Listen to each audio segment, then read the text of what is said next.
नमस्कार दोस्तों, आरजे आरती एक बार फिर से आपके साथ है ड्रामा सीरीज का तीसरा एपिसोड लेकर के। कल के व्लॉग में मैंने आपको बताया था कि जो रेडियो का जो ड्रामा सेक्शन है, जो नाटक अनुभाग है, उसमें स्वर परीक्षा जो है वो किस तरह से होती है और उसमें क्या क्या पूछा जाता है। तो तहे दिल से शुक्रिया, लोगों ने इस वीडियो को पसंद किया है और मुझसे कुछ और सवाल भी पूछे हैं। और आज मैं आपको बताती हूँ जो जो भी आपने सवाल मुझसे पूछे हैं, मैं एक एक करके सब सवालों के जवाब देती जाऊंगी। देखिए, एक सवाल मेरे पास आया था एक मित्र का कि आपने ये तो बताया कि स्वर परीक्षा में क्या क्या पूछा जाता है, तो बंदे को पता चल जाएगा कि भाई स्वर परीक्षा की तैयारी कैसे करें, क्या क्या चीजें पूछी जाती हैं। लेकिन ये जो तैयारी है स्वर परीक्षा की, खासकर की नाटक अनुभाग की, तो वो कोई एक दिन, 2 दिन, 10 दिन, 15 दिन या महीने भर की नहीं होती है। जो लोग मंझे हुए कलाकार हैं, मंझे हुए कलाकार से मेरा मतलब है कि जो पहले से कहीं पर काम कर रहे हैं, किसी प्रोडक्शन हाउस में मीडिया से जुड़े हैं या रेडियो का थोड़ा बहुत अनुभव है, तो उनके लिए तो थोड़ा सा आसान होता है। वो महीने भर की तैयारी से ही उनका जो चयन है वो होने की संभावना होती है। लेकिन जो बिल्कुल फ्रेशर होते हैं, खैर वो तो वैसे तो ऐसा नहीं है कि जो बिल्कुल फ्रेशर हैं या जो बिल्कुल ही जिन्होंने और कहीं काम नहीं किया है लेकिन वो नाटक के साथ जुड़ना चाहते हैं, उनका चयन नहीं हो सकता, ऐसा नहीं है। लेकिन ये कि फिर उन्हें तैयारी जो है वो अच्छी खासी करनी पड़ेगी और 4 से 5 महीने कहीं नहीं गए हैं। तो चलिए मैं आपको बताती हूँ कि जब अगर आपको नाटक अनुभाग में चयन अपना जो है वो लेना है, अपना सिलेक्शन लेना है, तो इसकी तैयारी, सच बात तो ये है कि ये कुछ महीने, 1 दिन 2 दिन की बात नहीं होती है। ये एक पूरी प्रक्रिया है, एक पूरी प्रोसेस है, लंबी प्रक्रिया है कि आपने 6 महीने, कम से कम साल भर, 1.5 साल आपने कहीं काम किया हो, तो वो अनुभव आपकी मदद करेगा। और साथ में क्या होता है कि इसकी जो तैयारी होती है वो आपको धीरे धीरे करके अपने आप को इस स्तर पर लाना पड़ता है कि आपका चयन जो है वो हो सके। उसमें चलिए आज मैं आपको एक छोटी सी बात से मैं शुरू करती हूँ। आप में से किसने किसने विविध भारती पर एक शो आता है 15 मिनट का, हवा महल के नाटक किसने किसने सुने? मैं बताऊं, मैं आपको अपना अनुभव बताती हूँ कि जब मैं छोटी थी, बहुत छोटी थी, उस वक्त से विविध भारती पर हवा महल आता था और my father use to listen. मेरे पिताजी बहुत फॉन्ड ऑफ थे रेडियो के और वो जरूर सुनते थे। और उस वक्त मुझे याद है, आज से शायद 24-25 साल पहले की बात बता रही हूँ आपको, कि उस समय जो हवा महल था ये विविध भारती पर ये आता था। आकाशवाणी का ये नाटक का ये प्रोग्राम था जो कि रात में आता था, शायद 8 बजे या 8:15 बजे, 8:15 से 8:30 शायद था, 15 मिनट का था। और आजकल शायद इसका वक्त थोड़ा सा बदल गया है, 9 बजे के आसपास आता है। जो लोग विविध भारती लगातार सुनते हैं वो जानते हैं हवा महल के बारे में। तो हवा महल एक ऐसा शो था आकाशवाणी का, ऐसा नाटक का शो था, ऐसा ड्रामा वो था कि वो इतना लोकप्रिय हुआ कि उस 15 मिनट के नाटक में ढेरों एडवर्टीजमेंट्स, ढेरों विज्ञापन मिला करते थे आकाशवाणी को कि इस वक्त लोग सुनते हैं, लगभग सारा हिंदुस्तान सुनता है, तो हमारे विज्ञापनों को भी ये सुन लेगा। तो हवा महल का इतना क्रेज था, आज भी है। और आपको पता है कि हवा महल में जो देश भर से जो गिने चुने कहानीकार हैं, कथाकार हैं, उपन्यासकार हैं, नाटककार हैं, एकांकी जिन्होंने लिखे हैं, तो उनकी जो आप कह सकते हैं कि जो प्रसिद्ध रचनाएं हैं उन्हें लेते थे उनको ड्रामा सेक्शन के हेड। और आकाशवाणी के जो ये ड्रामा आर्टिस्ट हैं, जो ड्रामा के कलाकार हैं, उनसे उनका मंचन करवाते थे, उन नाटकों का, उन कहानियों का, उसका एक ड्रामेटाइजेशन करवाते थे और फिर उसको हवा महल में प्रसारित करते थे। देश भर से कहानीकार अपनी रचनाएं भेजते थे, नाटककार अपने नाटक भेजा करते थे, आज भी भेजते हैं, कि उसका हवा महल में मंचन हो जाए आकाशवाणी के कलाकारों के द्वारा। तो अगर आपके घर में किसी ने सुना है या आपने सुना है, अगर आज सुन रहे हैं उसको, तो शायद उसको सुनने भर से आपको पता चल जाएगा कि आकाशवाणी के जो कलाकार होते हैं, जहां सिर्फ आप अपनी आवाज के माध्यम से आप लोगों को नाटक सुना रहे हैं या कोई चीज महसूस करा रहे हैं, तो वो कितनी मेहनत से वो चीज आती है। अगर आप उन चीजों को आप लगातार लगातार सुनते जाएंगे, फिर आपको पता चलेगा कि आकाशवाणी में किस तरह के भाव आपको लाने हैं, क्योंकि सुनने वाला सिर्फ आपको सुन रहा है, आपकी शक्ल नहीं देख रहा है। तो वो जो भी आप मुंह से बोलेंगे तो आपका रेखा चित्र तो वो अपने आप दिमाग में बना लेगा कि हाँ भाई सचमुच ऐसा कुछ हो रहा है। तो उस स्तर की मेहनत आपको करनी पड़ेगी अपनी भाषा पर, भाषा के उच्चारण पर, स्वर के उतार चढ़ाव पर, लय पर। यहीं पर काम आता है वॉइस मॉड्यूलेशन। और आपको शायद याद होगा कि वॉइस मॉड्यूलेशन पे मैंने पूरा एक व्लॉग बनाया है। तो नाटक में कोई नाटक नहीं करना है, और जो वॉइस का मॉड्यूलेशन होता है इसमें भी ऐसा कोई नाटक आपको नहीं करना है। अपने स्वाभाविक ढंग से जो भी भाव आपको दिया जाए उसी हिसाब से आपको चीजों को पढ़ना है। कि अगर पति पत्नी में झगड़ा हो रहा है तो किस तरह से वो झगड़ा करेंगे, दो बुजुर्ग दंपति आपस में बात कर रहे हैं तो वो किस तरह से करेंगे, प्रेमी युगल बात कर रहे हैं तो कैसे करेंगे, ऑफिस में काम करने वाले कर्मचारी के जो कर रहे हैं बात तो कैसे करेंगे।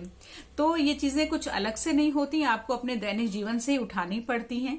अपने दैनिक जीवन से इन चीजों को उठाइए, उसको लगातार सीखिए, लगातार अभ्यास करते जाइए, फिर आपको पता चलेगा कि किस स्तर की मेहनत है और किस स्तर पर आप आप पहुंचे हैं इनको सुन करके और सीख करके। और आप लगातार अभ्यास करते जाइए और फिर आपको खुद ही पता चलेगा कि आप जो है अब आप चयन के योग्य हो गए हैं या स्वर परीक्षा के योग्य हो गए हैं। तो हवा महल के नाटक जिन्होंने भी सुने हैं वो या आपके घर में किसी ने अगर सुने हो तो आप एक बार उनसे पूछेगा कि कितने बड़े बड़े कहानीकारों के, कितने बड़े बड़े नाटककारों की रचनाएं आती हैं, और उसका जो नाट्य रूपांतरण है वो आकाशवाणी के जो ड्रामा कलाकार हैं वो करते हैं। अब आपको मैं 2 उदाहरण आपको देती हूँ। FM गोल्ड चैनल पर करीब मैं शायद 10 साल पहले की बात कर रही हूँ, 10 या 12 साल हो गए। बुधवार को एक शो आया करता था, गलती किसकी कहाँ हुई भूल। आपको शायद पता हो कि एक जो IPS अधिकारी हैं, पूर्व IPS अधिकारी किरण बेदी जी, उनकी ये किताब है गलती किसकी कहाँ हुई भूल। तो उसके एक एक चैप्टर को, एक एक चीज, एक एक आप कह सकते हैं पार्ट को हमने, या एक एक स्टोरी को हमने उठा करके इसको आकाशवाणी के जो ड्रामा के आर्टिस्ट थे उन्होंने एक एक स्टोरी को कैसे उसका मंचन किया है और उसको पढ़ा है, और फिर उसको इसका प्रसारण हुआ है FM गोल्ड पर। अगर आपके घर में किसी ने सुना हो तो आपको पता चल जाएगा। एक एक कहानी उठाई उसमें से महिलाओं की जो पीड़ित रही हैं, तो उसी भाव के साथ आपको पढ़ना था। उसी भाव के साथ नाटक के कलाकार उसको पढ़ते हैं जैसे स्वयं वो व्यक्ति बोल रहा है, जैसे उसके साथ ही वो चीज घटित हुई हो। तो ये स्वाभाविक चीज आपको अपने बोलने में, अपने मंचन में, अपने अभिनय के मंचन में लानी पड़ेगी ये चीज। और वैसे जो हवा महल है, आकाशवाणी में जो हवा महल का प्रसारण शुरू हुआ था वो आदरणीय गोपाल सक्सेना जी थे। वो आकाशवाणी के बहुत बड़े कलाकार थे, बहुत समय से वो आकाशवाणी से जुड़े रहे। और मुझे याद है कि जब मैं FM गोल्ड पर शोज कर रही थी एज अ रेडियो जॉकी, तो हमारे FM गोल्ड चैनल के ड्यूटी ऑफिसर थे वो गोपाल सक्सेना सर, और गोपाल सक्सेना सर ने उस हवा महल की शुरुआत की थी। और इतना लोकप्रिय था वो कार्यक्रम, आज भी विविध भारती को शायद बिनाका गीतमाला और हवा महल से लोग ज्यादा पहचानते हैं। विविध भारती का ये जो रेडियो स्टेशन है, ये जो रेडियो चैनल है हमारा आकाशवाणी का, और हवा महल का प्रसारण देश भर में होता था आकाशवाणी दिल्ली से।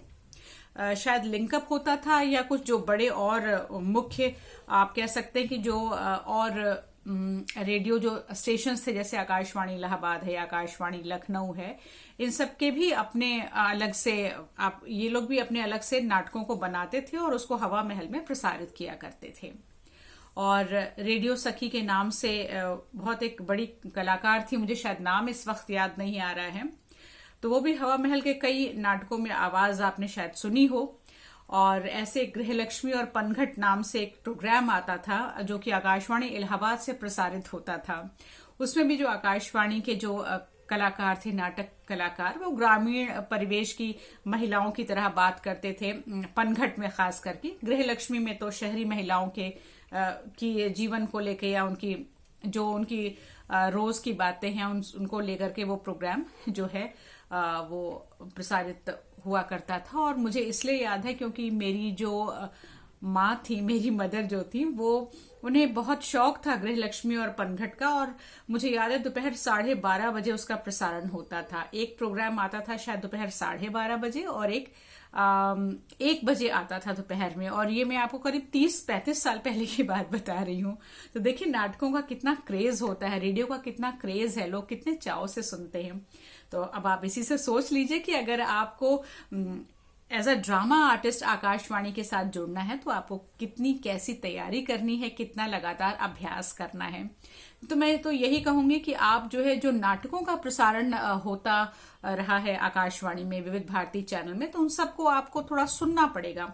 आप सुनते जाइए कि देखिए कि जो कलाकार हैं वो किस तरह से बोलते हैं, कैसे स्वर, कैसे भाव आते हैं, तभी आप उसको सीख पाएंगे उस चीज को।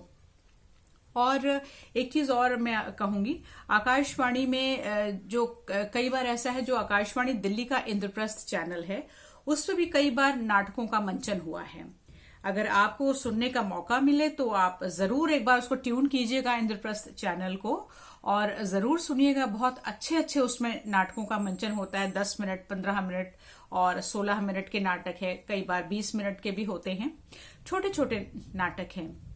तो नाटकों का ये जो है, ये देखिए कोई भी चीज, अगर मैंने आपसे कल या शायद परसों के व्लॉग में कहा था कि कलाकार बनाता कोई नहीं, कलाकार सिर्फ पैदा होता है और अपनी इस प्रतिभा को आप निखार सकते हैं। तो पहले तो आप इसको पहचान लीजिए कि आप इस चीज को कर सकते हैं कि नहीं, उसके बाद फिर आप निखारिए इसको और आगे बढ़िए। और आपको कभी पता नहीं होता, कई बार हम अपना आकलन खुद से भी नहीं कर पाते, लेकिन हाँ, हम मेहनत तो कर ही सकते हैं। हम मेहनत करें और उसके बाद हम स्वर परीक्षा जा करके दें, तो फिर अगर हमारा चयन हो जाता है तो आप समझ लीजिए कि ईश्वर ने ये जो प्रतिभा है वो दी है आपको। और ऐसे कई दोस्तों के सवाल आ रहे थे मेरे पास, तो मैंने सोचा कि मैं आपको एक दिन एक एक करके चीजें जो है वो आपको बताती जाऊंगी। तो आज के व्लॉग में मैंने सोचा कि ये जो कैसे आप अपने आप को तैयार करें, इसका एक छोटी सी शुरुआत आज के व्लॉग में मैंने कर दी है। कि जो प्रसारण होता है विविध भारती पर या इंद्रप्रस्थ चैनल पर, आकाशवाणी दिल्ली के ये जो चैनल्स हैं, इस पर जो नाटकों का प्रसारण होता है, इसको पहले आप सुन लीजिए कि छोटे छोटे कैप्शंस हैं, छोटे छोटे नाटक है, किस तरीके से कलाकार उसमें अभिनय करते हैं। फिर कल का जब मैं व्लॉग आपके लिए लेकर के आऊंगी तो उसमें आपको कुछ और जानकारी थोड़ा और आगे की आपको बताऊंगी। लेकिन जो फर्स्ट, जो आप कह सकते हैं कि जो पहली सीढ़ी है, जो फर्स्ट आपकी फर्स्ट स्टेप है, वो यही है। आप इन चीजों को सुन करके धीरे धीरे अभ्यास करना शुरू कीजिए। कल के व्लॉग में आपको मैं इसके आगे की एक और सीढ़ी की बात करूंगी। चलिए, अगर आपको आज का वीडियो पसंद आया हो और ये जानकारी अगर आपको अच्छी लगी हो तो इस वीडियो को लाइक जरूर कीजिएगा मन से। और क्योंकि हम मन से ही सारे व्लॉग, सारे वीडियोस बना रहे हैं आपके लिए। और कमेंट कीजिएगा, आप शेयर कीजिएगा, हमारे चैनल को सब्सक्राइब कीजिएगा और हाँ, कमेंट जरूर कीजिएगा। जो कुछ भी क्वेरी आपके दिमाग में हमसे पूछिए आप। तो कल मैं आपसे मिलती हूँ फिर से एक नए व्लॉग के साथ, ड्रामा सीरीज का कल का अगला एपिसोड। इंतजार कीजिएगा और तब तक के लिए इजाजत दीजिए मुझे। Bye bye.